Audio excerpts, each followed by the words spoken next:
We are now going to get into the Ripple XRP segment, and it's not a super long segment, but it's pretty cool. Got some visuals, all that stuff for you. And if you like the new thing with the branding, I'm going to show you this one in regards to Ripple. Yes, XRP is king, right? That one's pretty cool. All right, so we're going to jump into this, and let me just take off some of the tabs real quick. All right, here it is, straight from Ripple. I think it was posted today. All right, let's share this with you guys. Why does this need to be brought to your attention? Well, it states, today forward-thinking businesses leveraging both digital assets and fiat require a reliable and scalable source of cost-efficient liquidity. But again, scalable source of cost-efficient liquidity. Learn more about Ripple Liquidity Hub, built specifically for enterprise. I went into it. It's a big, long thing, right? Nothing wrong with that, but I want to give you this quick gist because we're going to go into the next segment of Ripple, and it does have to do with the continent of Africa. All right, so let's go ahead and show this to you. I've gone ahead and dropped the volume down. It was like super loud, but yeah, let's go ahead and play this. Thanks for being here, and here is our Ripple XRP segment. Here we go. Crypto is here. It's no longer an idea or on the horizon. It's already the reality of how businesses and people trade, move, and manage value. But despite a growing desire by businesses to engage in crypto, integrating digital asset solutions is complex. It often requires cumbersome integrations, has high costs, and involves engaging with fragmented, slow, and costly fiat payout landscape. At Ripple, we built Liquidity Hub to seamlessly bridge the new world of digital assets with the traditional world of fiat. The experience is plug and play, encompassing a single API connection into a breadth of liquidity pools. It offers optimized pricing via smart order routing, and through Ripple's suite of products, best-in-class last-mile fiat payouts into global jurisdictions will be available. Liquidity Hub powers interoperability between crypto and fiat systems, bridging digital assets seamlessly. Partner with Ripple for your crypto liquidity needs today.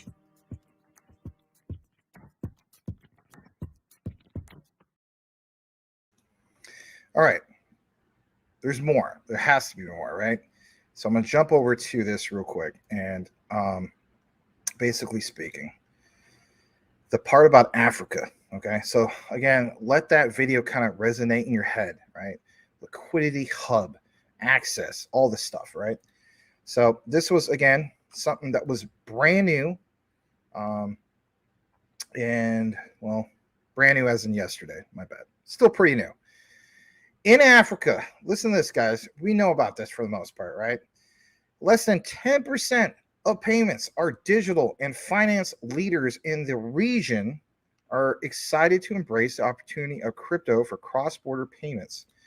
Well, yeah, no kidding. I mean, Ripple's XRP always gets brought up in regards to cross-border payments. Maybe some people get tired of hearing this right now, right? Now is the time for businesses to leverage crypto, like big time, right? But what about specifically like Ripple's XRP? It says learn why in their 2023 report. I got more into it, a lot to cover, right?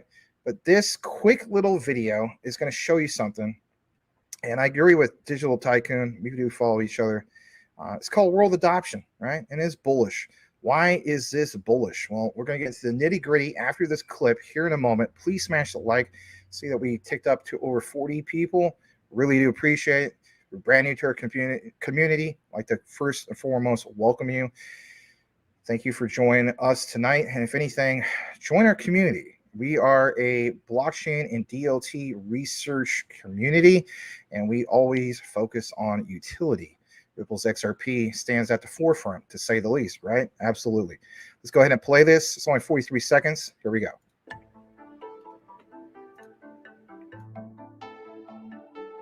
Crypto is starting to play a key role for payments across the Middle East and North Africa. In Africa, less than 10% of the payments are digital.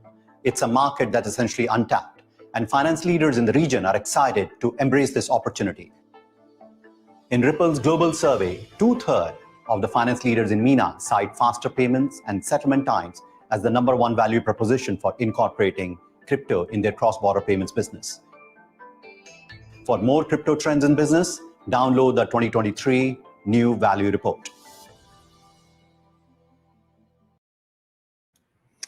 All right. So basically speaking, I did see that report, and the report's pretty cool. Don't get me wrong. It's just for the purposes of, trying to maybe do a little bit better time constraints tonight. I want to kind of condense it a little bit.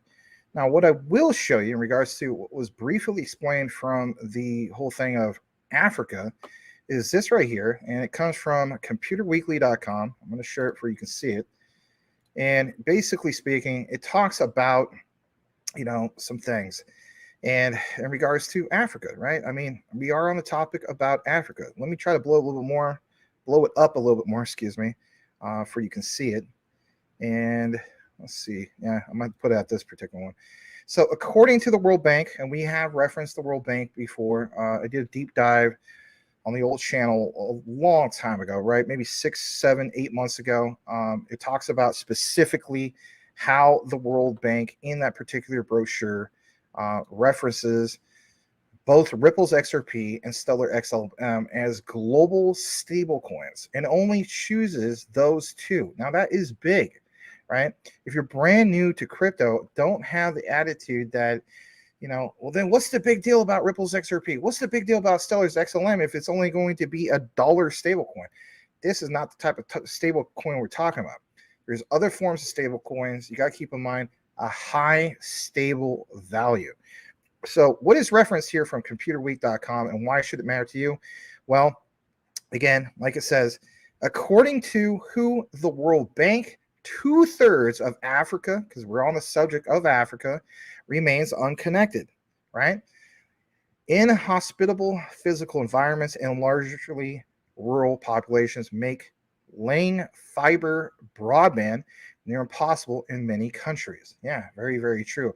The concept of it seems easy, but when you look more into it, it could be obviously a problem. Nearly 300 million Africans live more than 50 kilometers from a fiber or cable broadband connection, according to the African Union. Even land-based connectivity between neighboring countries is limited. Most country traffic goes, via undersea cables. If you look more into it, yes, that's a thing. As a result, data centers tend to be located, of course, in coastal cities. So when we get more into this, it states basically this right here, and we have been paying attention to what the X platform has been basically doing, right? Formerly known as Twitter. It states that many countries are looking to emerging satellite services, such as obviously Elon Musk's Starlink, or the UK government-backed OneWeb. Remember the other day we talked about OneWeb? Remember the JASMY segment? If you're in the JASMY or you're just a supporter of this channel, why do we talk about all these things, right? It's funny how you can see how everything is technically connected when you take more of a deep dive into some of this stuff. So yeah, OneWeb as a potential solution for the rural and agricultural populations. Again, with OneWeb, when you look at the satellites, right, they're just briefly outside of orbit, right? They're not way, way out like the typical satellite and so on, right? That is a big deal because if anything, it gives more coverage and provides better latency. So there's all this stuff, and the key thing is digital trade. And these comments right here are really, really good. Digital trade says, when it comes to connectivity, international technical standards prevail to ensure what interoperability. When it comes to digital trade, it is still something of a free-for-all, right? Absolutely. There may be 54 countries signed up for the goal of a single digital market, but they still largely have 54 different regulatory environments. There's approaches to this, right? They could be difficult, but critical issues such as data protection and intellectual property basically differ, especially, let's face it, when it comes to Africa. But in regards to Africa, let's get back to it. Only 17 countries have signed the African Union's Malabo Convention on Cybersecurity and Personal Data Protection.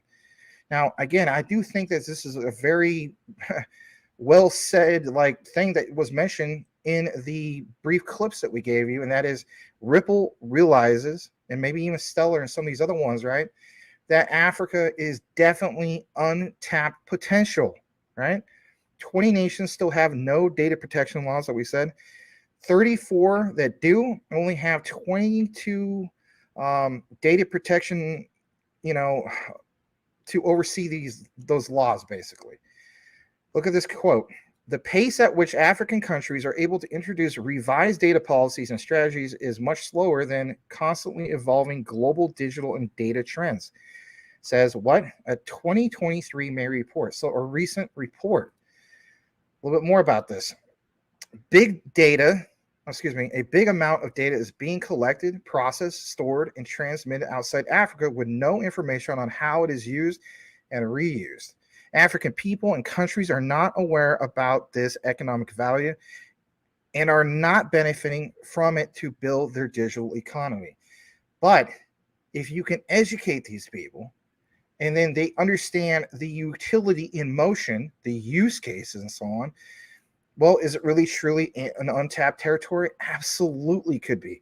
Because if you notice, whether it's with Ripple or especially when it comes to Stellar, their mission is to give access to these areas that simply have never had the access. And isn't that the beautiful thing about even dating back to the whole concept of the inception of Bitcoin back in 2009, right? With the Bitcoin white paper, provide access to people, make a game changer decentralization. I think you now are starting to see it, but you're starting to see more of it with innovative technologies through blockchain distributed technologies, obviously, but something that's more scalable, more innovative. You get it, right? So this is why we're pointing out some of these things. And if anything, to wrap it up with the Ripple XRP segment, and I know we include a little bit more of that Stellar, I like this. And this was posted roughly 6 days ago, right? Again, back from Ripple. And what you see here is worth mentioning, and it's worth sharing to you guys. 24/7, 365 availability, transparency throughout the journey, low cost. Yeah, no kidding. Instant settlement. That's the bigger picture, the bigger deal. Ripple's Aaron Sears makes the case for crypto-enabled payments in this latest Crypto in 1 Minute. Now, if you are a big fan of Ripple's XRP, you've already seen this. He does this whole thing of Crypto 1 Minute. You've seen David Schwartz do it, aka Joel Katz. Let's catch you up on how can CFOs use crypto-enabled payments. Again, thanks for being here. Hopefully you're enjoying this segment. Smash that like. Here we go. I've been known to be long-winded with my storytelling, but I feel I can pull it together today. Hi, my name is Aaron Sears, and this is Crypto in a Minute. So I'm the CFO, and it's my job to actually manage cash for my company. And part of that is actually moving money across borders. Today, the legacy solutions involve pre-funding accounts, using the legacy wire system that can take 3 to 5 days to settle, and an opaque system where the status of my payment is really not known during the course of its journey. All of this can be super expensive, especially when you talk about tying up that working capital in the pre-funded accounts and having a team of accountants to help top up those balances on a constant basis. With the crypto-powered solution, you have instant settlement, so there's no need to pre-fund. There is 24/7 availability, so wire cutoff times are a thing of the past. There's tremendous transparency, so you can monitor the status of your payment at any point in time. And all of this leads to a much lower cost and a much happier CFO.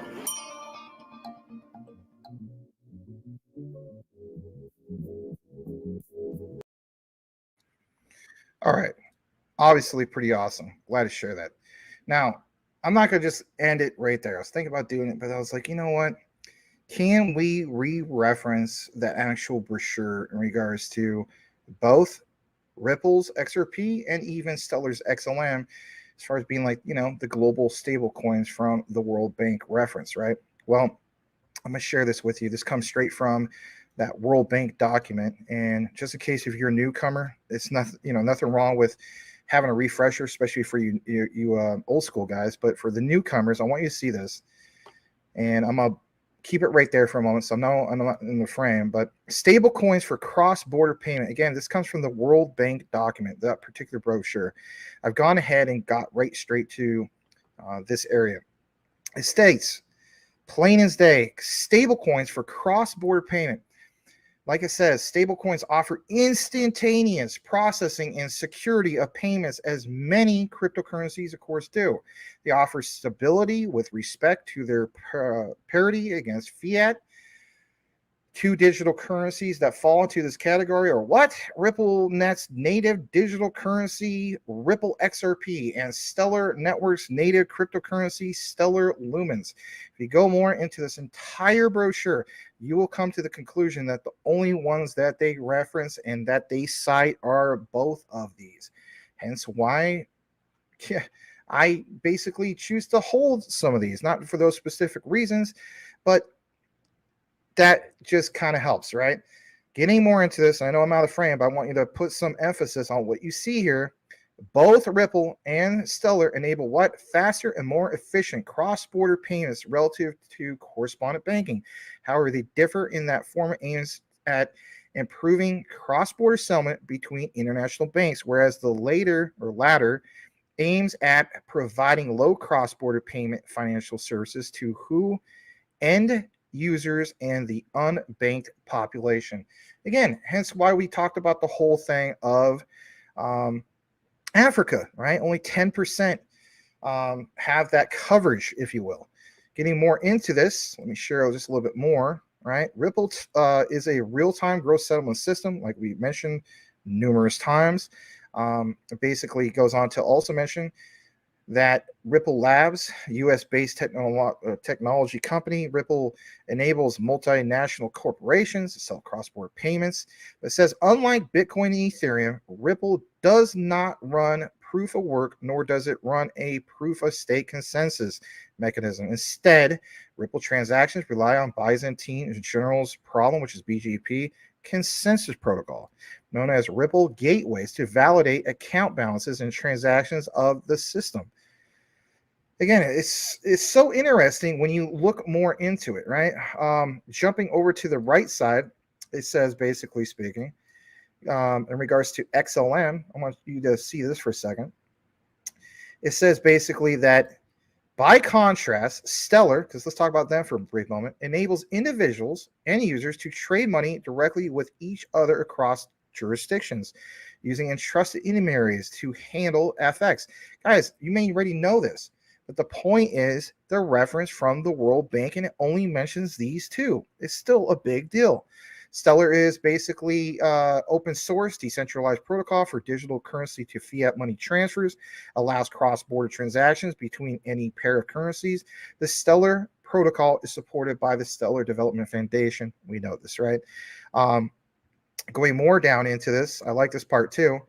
It states basically that for a transaction to be processed in a few seconds, the Stellar network needs to reach consensus fast while ensuring accuracy. The Stellar consensus protocol works by utilizing groups of trusted nodes that communicate among themselves to verify transactions. Consensus is achieved on average every 2 to 5 seconds between the trusted nodes. On the other hand, unlike Ripple, and this is no bash to Ripple, of course, where decentralization is controlled by Ripple, decentralization in Stellar is expanded by trusted nodes, deciding to extend trust to other nodes according to the Federated Byzantine Agreement. Last but not least, the Stellar Lumens can be traded to different currencies, which means that performing a cross-border transaction using XLM is essentially using XLM as a bridge currency between the two jurisdictions. Very cool to see this referenced, of course, from what? From the World Bank. Absolutely.